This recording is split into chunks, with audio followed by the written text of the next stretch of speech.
Hello, hello, beautiful souls. So good to be with you today. I was a little bit out of commission yesterday. I know it's might be a little windy for some of you in the background, but we really wanted to take the opportunity to try being in the yoga shala and show a little bit of nature. At the end, we'll show you the mountain on the other side. Prasad likes to call it some jungle healing for those of you that are in a city or where this isn't as available. So I am super curious I want to tell you what happened yesterday, but I also want you to listen to this and think about how this shows up in your life. And in particular, my question is, are there any unique, peculiar, bizarre, intense ways that your healing or your processing of an event or maybe after a therapy or a coaching session, that these things might arise for you? So, hello there. Thanks for joining. So, I had a soul retrieval session with this beautiful light worker that I've been 3 days working ago. on Sunday, right? And it was intense in a very interesting way. This particular healing session, I didn't experience too much. Like he said, he actually got most of the information and worked for me in a way. And the idea behind soul retrieval, without getting too much into it, I'm sure you could look it up on DuckDuckGo, is that there could be some traumatic experiences we've had. So, one of the things that showed up for me, in fact, was the day I got a DUI. Now, this healer did not know that that was part of my experience in this lifetime, but that showed up. What he saw was, he said, I think it looked like a car accident. The car was had hit a tree, and your soul part that chose to just leave your body in that moment was really disoriented. Well, I didn't hit a tree in real life, but when I was 21, I did hit a parked vehicle. And that was actually a very significant moment of my life because that is what really brought me to spirituality.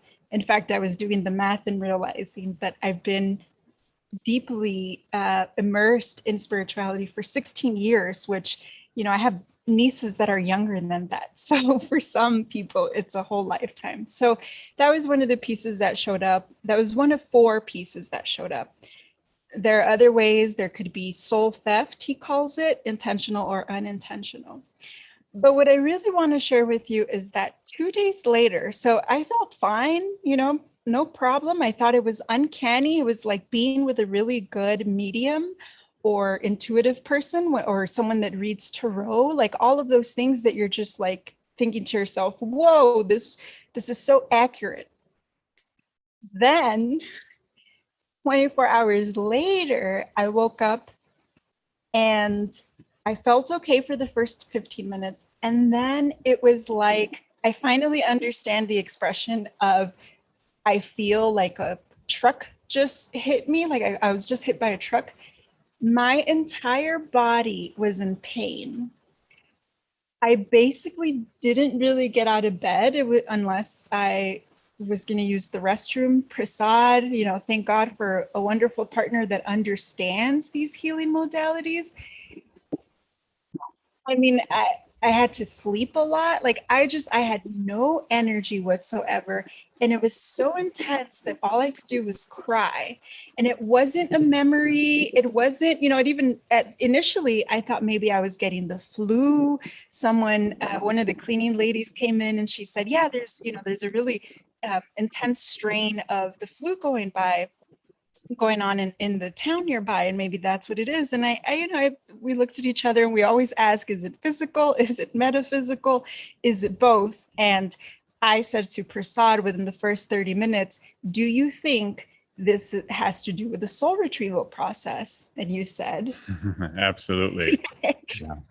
So, oh, okay, Bonnie, you had a similar experience the day after a car accident. Yeah, I wanted to mention the word fragmentation, the fragmenting that happens with trauma, or not even trauma, just unpleasant things. Parts of us can fragment. So, one hypothesis is the intensity of defragmenting, which means becoming whole again, and the awareness to the adjustment of it. Yeah. So, I mean, I think I'm still processing the way that my body, I mean, I love nonverbal somatic healing, as most of you know. Dance is the way that I meditate. Dance is the way that I heal. It's my number one method to get out of my head and into my body. This was a very nonverbal healing, and it was the processing of a session with someone else. So I just wanted to invite in that conversation. There may be other ways. I know there has been times for myself and even for other people, for some of our clients, even when a big piece of experiences or traumas are starting to, become whole again, or we're integrating back those pieces of us that we lost. And even if you don't really, feel into or resonate with the soul retrieval thing, I think you could understand that maybe after a breakup, for example, that there's a part of you that is no longer there, is no longer in existence the way that it was before. And there's a healing process. When someone that you love dies, might be another example. So I'm just really curious about those of you listening in. Whenever you listen to this, how else does that show up? I was going to say diarrhea is actually one way, or vomiting, like you're letting out this gunk of stuff that was in the body, and the body remembers everything. So even if you have oppressed memories, repressed memories, suppressed memories, they come in all forms. The body does not forget. So we have many people come to us, and some people don't know quite what to point to in their lives. And some of us just don't remember that some things happened, whether it was because we were children and our mind just wasn't available. It was overwhelming to really deal with everything going on, the chaos, the abuse, the neglect, whatever those things might be. Other times, even as a teenager, an adult, like 21, having a car accident. Bonnie, you've had a car accident. It's a huge shock to the system. So these things come in to protect us, to protect our experience, to protect our wholeness. And eventually, though, they do have to be looked at. The other thing coming up for me was, it was awful. Like, it was an awful day yesterday. And the whole time I was so clear of, wow, it's so worth it. So the other thing I really wanted to share with you all, Prasad talked about courage and encouragement yesterday. And I wanted to really continue that conversation too, because those of you that are taking the risk to seek therapy, seek real help. We also know people who have been in therapy for years and are not getting the help they actually need. For both of us, we work with shamans, we go to family constellations, we try to hit things from all different angles, which is why Soul's Enterprise was born. One big reason is because we want to give all of that back, all the things that have worked for us. But I just want to remind you again, as Prasad started the conversation yesterday, that it does take courage, and it can be so scary. And I feel that I was scared yesterday, not for my life. I know that this beautiful man is taking care of me. He got me food and water and whatever I asked for. He could give to me. We're in this jungle. We're at the end of the road. No one comes in and out of this community unless they have a reservation here, etc. But the experience really shook me. I had never experienced something that intense and that seemingly out of the blue as I did yesterday. So I really just wanted to let you know that wherever you are in your path, it's okay to be afraid.